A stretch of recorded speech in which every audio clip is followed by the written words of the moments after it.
बहुत ही interesting problem है। तो आइए पहले प्रॉब्लम को समझते हैं। देखिए, यहाँ पर आपको गिवन है एक uniform solid sphere this one और एक रफ सरफेस। अब इस स्फीयर पे एक शार्प इम्पल्स लगता है, यहाँ पर दिख रहा है आपको जी, ठीक है? एंगल यहाँ पर आपको आराम से इंडिकेट हो रहा होगा। अब यहाँ पर आपको बताना है इन चारों ऑप्शंस में से कौन सी सिचुएशन करेक्ट रहने वाली है।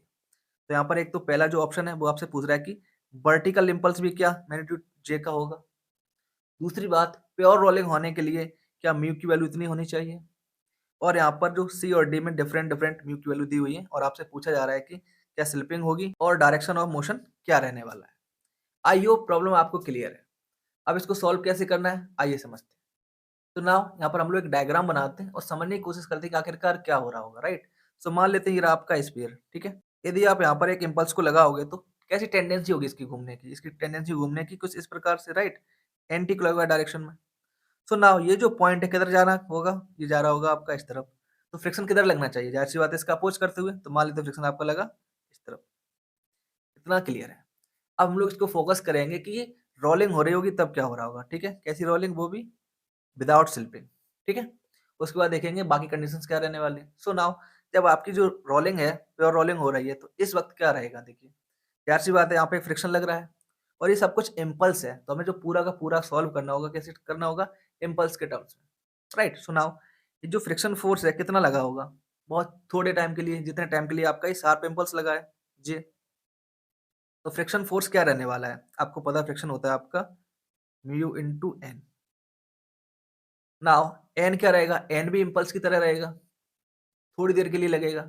सो नाउ हम लोग यहाँ पर क्या करने वाले हैं, इम्पल्स निकालते हैं। तो एन की वजह से कितना इम्पल्स रहेगा, मान लेते हैं एन इंटू डी टी का इंटीग्रेशन करोगे तो आपको मिलेगा जी वन, ठीक।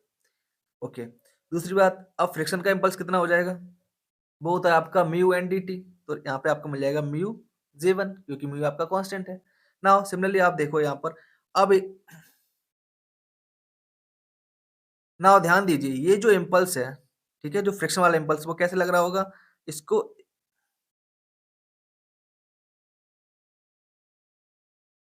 नाउ ध्यान दीजिए ये जो फ्रिक्शन की वजह से इम्पल्स लग रहा है, वो इसको ले जा रहा है इस तरफ, ठीक है, पूरे के पूरे स्फीयर को, ठीक है, यानी कि ट्रांसलेशन वेलोसिटी ऐसी देगा। बट यहाँ पर देखिए डिस्टेंस पर भी है सेंटर ऑफ मास से, तो यहाँ पर एंगुलर इम्पल्स भी होगा। सो नाउ ये जो इम्पल्स है, ठीक है, इसका एंगुलर पार्ट, यानी कि जो इसकी वजह से जो एंगुलर इम्पल्स मिल रहा होगा वो इसको ऐसे घुमा रहा है, और जो फ्रिक्शन की वजह से एंगुलर इम्पल्स मिल रहा है वो इसको ऐसे घुमा रहा है। तो आप देख सकते हो इन दोनों इम्पल्स की वजह से जो नेट आएगा इम्पल्स, ठीक है, उसकी वजह से ये आपका जो जो सॉलिड स्फीयर है वो रोटेट करेगा। इतनी सी बात क्लियर है।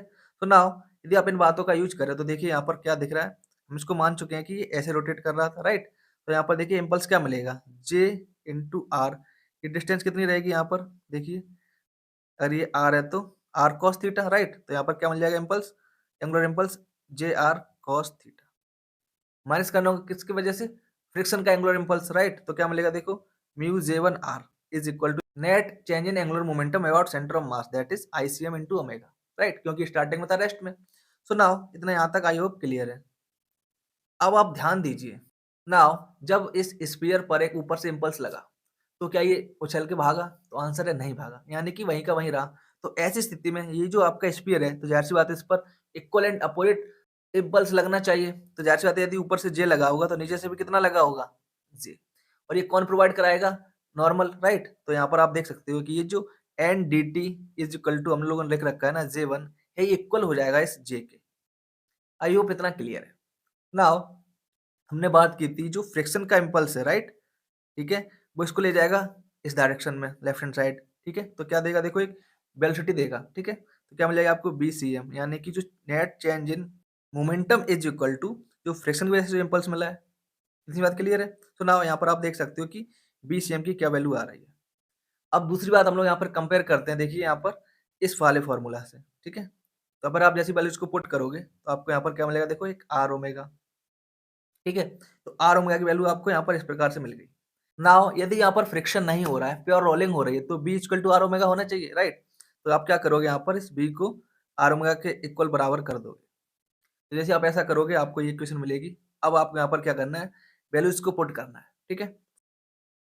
तो नाउ यहाँ पर आप इस ट्रायंगल का यूज कर सकते हो cos थीटा और sin थीटा की वैल्यू को पुट करने के लिए, और जो आपको प्रॉब्लम में गिवन है उन वैल्यूज को फाइंड आउट करने के लिए। तो नाउ यहाँ पर देखिए j अपॉन m कैंसिल, ठीक है, यदि आप इसको सॉल्व करोगे इक्वेशन को तो आपको बहुत ही आसानी से क्या मिल रहा है, म्यू की वैल्यू मिल रही है आपको 4/7। इसको यदि आप डेसिमल पॉइंट्स में लिखना चाहो तो यहाँ पर आ जाएगा अप्रोक्सीमेटली 0.57। यहाँ तक क्लियर है, यानी कि आपका ए और बी ऑप्शन करेक्ट है। सी ऑप्शन में आपको गिवन था म्यू की वैल्यू 11/20 और पूछा गया था क्या सिचुएशन है। यदि आप यहाँ पर इस वैल्यू को देखो तो ये आ रही है 0.55, जो कि क्लियरली कम है 4/7 से। इसका मतलब यहाँ पर प्योर रोलिंग नहीं हो पाएगी, तो क्या होगा यहाँ पर फिर स्लिपिंग हो जाएगी। डी ऑप्शन में आपको गिवन थी म्यू की वैल्यू 13/20, जिसकी वैल्यू आती है 0.65, जो कि ज्यादा है इस 4/7 से। अब आप मुझे एक बात बताइए, यदि फ्रिक्शन ज्यादा हो तो क्या कभी स्लिपिंग होगी? तो आंसर है नहीं। ये आपका खुद का भी एक्सपीरियंस होगा कि जब फ्रिक्शन कम होता है तभी स्लिपिंग होती है। यदि फ्रिक्शन वैल्यू ज्यादा हो सकती है तो क्या स्लिपिंग होगी? तो आंसर है नहीं होगी। अच्छा, तो अब इस डी पार्ट में मोशन कैसा हो रहा होगा? जैसा होता है प्योर रोलिंग में, ठीक है? तो किधर जाएगा ये? लेफ्ट हैंड साइड ही जाएगा।